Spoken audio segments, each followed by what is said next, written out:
कागल तालुक्यातील हसूर खुर्द येथील चिकोत्रा नदीवरील बंधारा पाण्याअभावी कोरडा पडला आहे।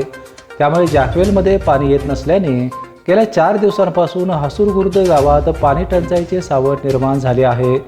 झुलपेवाडी नागनवाडी हे दोन्ही प्रकल्प असताना देखील गेल्या 4 दिवसांपासून ग्रामस्थांना पाणी टंचाईच्या तीव्र झळा बसत आहेत।